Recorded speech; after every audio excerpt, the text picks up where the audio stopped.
My name is Scylla, and the last talking video that I did was basically what I did not like about Lolita fashion. So this week we're here to talk about what I do love. And we're just gonna go ahead and jump right in. So number one, Lolita fashion makes you feel good. If you wear sweet Lolita, you are guaranteed to feel cute. If you wear gothic Lolita, you will feel very cool. If you wear classic Lolita, you will feel elegant. Whatever your choice of style, it will make you feel good. And it's just impossible not to. So if you're out there and you're thinking about trying it, go ahead and do.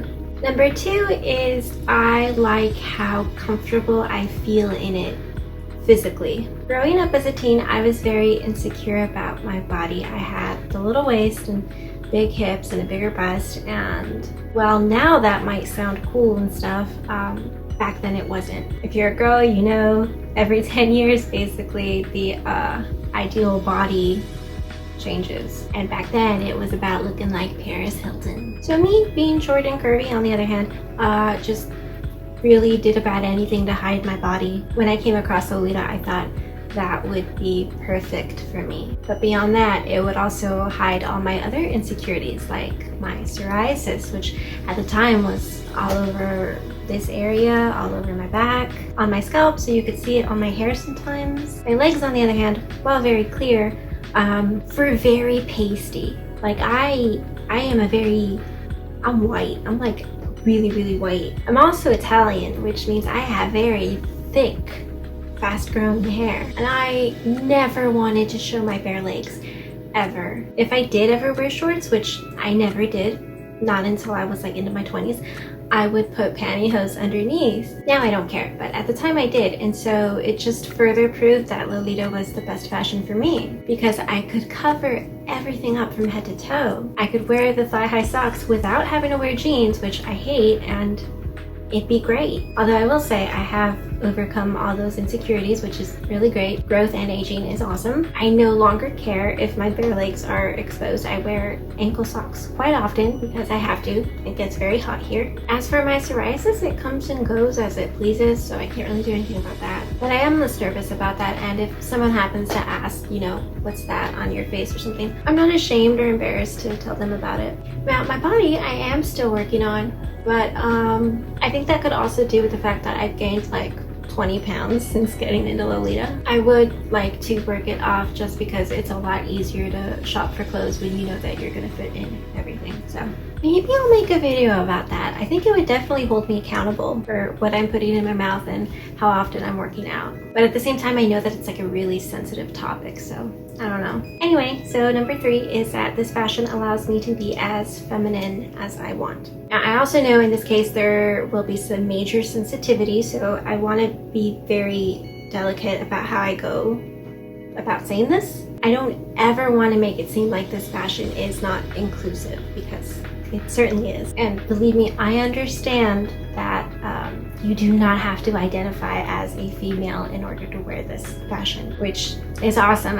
I'm so happy that, you know, we're in a place in the world where we can just wear whatever we want and be whatever we want. So for those who don't identify as female, I truly hope that my words don't come off the wrong way, because I don't mean them to. But not counting like OG and aristocrat, Lolita fashion itself is a very feminine fashion, and I shouldn't have to go into the history and explain why that is. I think it's fairly obvious when you look at it. So growing up as a child, I was in love with historical films. I loved big dresses with poofy skirts and thick curly hair and bonnets and stuff like that. Gone with the Wind was one of my absolute favorites. When I was 5 years old, I wanted to be Claudia from Interview with the Vampire because I just fell in love so much with the kind of clothes that she wore. And when my mom would get me clothes, a lot of the times I would ask for dresses because that's what I felt most comfortable in. But eventually, when I hit 3rd grade, it suddenly became really uncool to be into that stuff. In order to fit in with like the cool kids and the boys and my friends who were mostly tomboys and stuff, that meant that I had to give up all the girly stuff that I like, or specifically dresses. I couldn't like the color pink, and I had to stick to wearing only jeans if I didn't want to stand out. And for all of my school and every school that I went to afterwards, this was how it was. It just wasn't cool to be considered girly, and if you were, the older you got, if you wore that kind of stuff, you'd probably be put in the category of mean girl. It was the stupidest thing ever, and once I eventually got out of high school, I realized I didn't care anymore. I could do what I wanted and dress how I wanted without having to worry about people that I was stuck with 8 hours a day. Life, trying to be cool and fit in with the cool kids, and I was just tired. I wanted frills and ribbons and bows and dresses, and again, you do not have to identify as a female to wear these clothes. That's just so silly. You don't have to be young to wear the clothes. You don't have to be a certain race. The only thing that you need to be in order to wear this fashion is willing. But as I said, myself, I have always identified as a female, and growing up, I was often ridiculed and made fun of for being overly girly. But dressing how I do with the style of Lolita that I chose to go with, it allows me to be my own natural feminine self. I get to embrace my own traits, my own quirks, and it's very empowering. Like, fuck yeah, I wear frilly dresses. What are you gonna do about it? But anyway, so with that being said, let's go ahead and move on to number 4.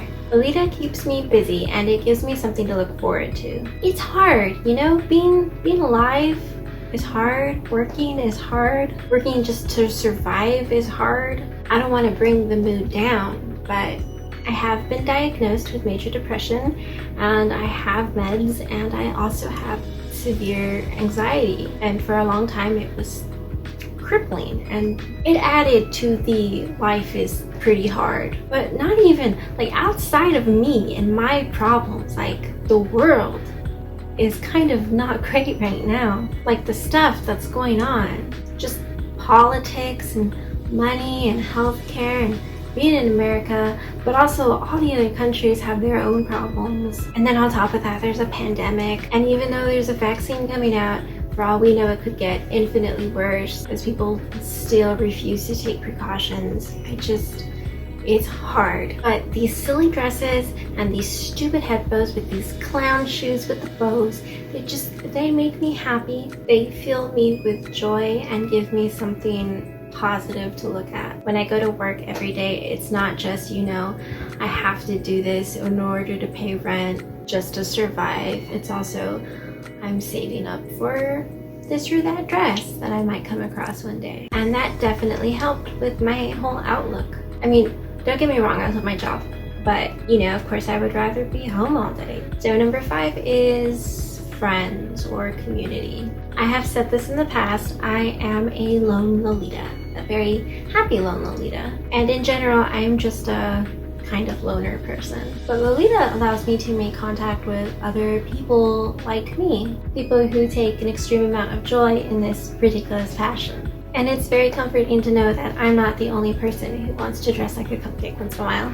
So on with number 6, which is basically, you want donuts on your dress? Do you want some cats sipping on tea? How about Doge? Do you want to be covered in diabetes and ponies? Ghosts? You want to look like an elegant mummy? And I think that's like really all that needs to be said. Number 7 is petticoats.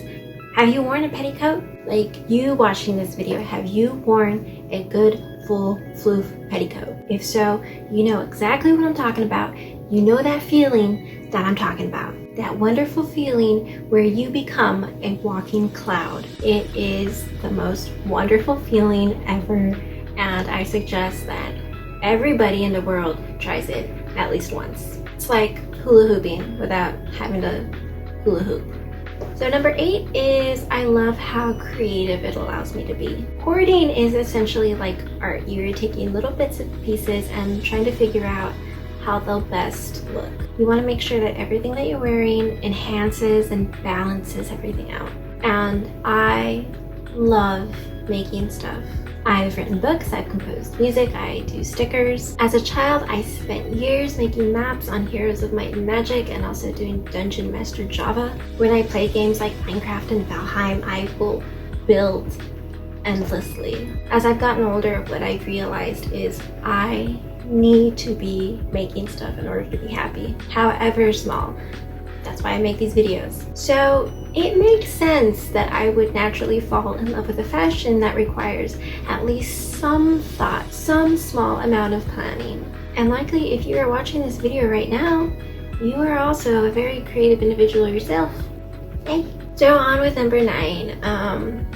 Obviously, I don't advocate shopping addiction, but it does feel really good getting stuff in the mail. Let's say you spent all day at work, you know, it's long hours, you're really tired, you're running around all day, you finally get home, you get to your door, and you see a box sitting there waiting for you. I mean, well, number 1, the first thing you probably feel is relief because, it made it over safely. And then 2, happiness. It's just a nice little gift that you earned, you know? Number 10 is I love the fact that I can incorporate Lolita into just about every aspect of my life. From the art that I do, to the material that I read, even just the general activities that I do, to the tea that I drink, the walks that I go on. Even if I have to go to work and put on a uniform, I can still put a bow in my hair. I will admit that I actually often do not incorporate it into all these things, but the fact that I can is really nice. So on to number 11, which is Lolita makes you stronger. And I really do believe this. It's not easy for a lot of people to just throw on a big frilly dress that they know is going to make them stand out. And while the fashion as a whole is a lot more well known nowadays than it was, say, 10 years ago, the fact that it is still a little bit different, there is a chance that you will face judgment, not just from strangers, but from your own family as well. And some of us are lucky we don't have that issue, but a lot of us do. And it takes a lot of courage to go around, you know, what your family thinks of you and follow something that makes you happy. But then let's say that you make the leap, you finally go for it, you find yourself in the community, and then you get judged there too. Now I'm not saying this is gonna happen to everyone, but chances are if you post any kind of cord online, you're gonna get some kind of criticism, even if it's constructive, regardless of whether you asked or not. And if you didn't ask, it can be really hard. But I think most eventually learn how to just take it gracefully. But yeah, definitely this fashion is not for the faint of heart. So if you are a very sensitive individual and you want to get into this fashion, I do think over time you'll grow to have thick skin. Now, after saying these words, I really hope that it doesn't come as like a negative, because I do think it's a really good thing. I think every individual has a right to get to a place where they're gonna do what they want and they're gonna feel okay with themselves regardless of what anyone else says. I do think Lolita really does help with that. So on to the last thing, which is number 12. Now, maybe some might disagree with me, I'm not sure, but I love how inclusive this fashion is. And I'm not talking about specific brands, I'm just talking about Lolita as a whole. I've seen people of every size, every race, every gender. Whatever you are, it is possible to wear and rock a cord. Please do not ever think that you cannot do it. It's been 10 years and I still to this day see comments about how people are afraid to wear Lolita because they're a tomboy. They're afraid to do it because they're a man and they identify strongly as a man. They think that the color of their skin tone won't really mesh well with Lolita, which is just absolutely not true at all. Again, just the only thing that you need to be in order to wear these clothes is willing. And you also gotta be making some money. So yeah, that's it. That's all I have for now. Keep it short since there's really nothing else for me to say. But thanks for watching if you watched, and I will see you next time. Bye!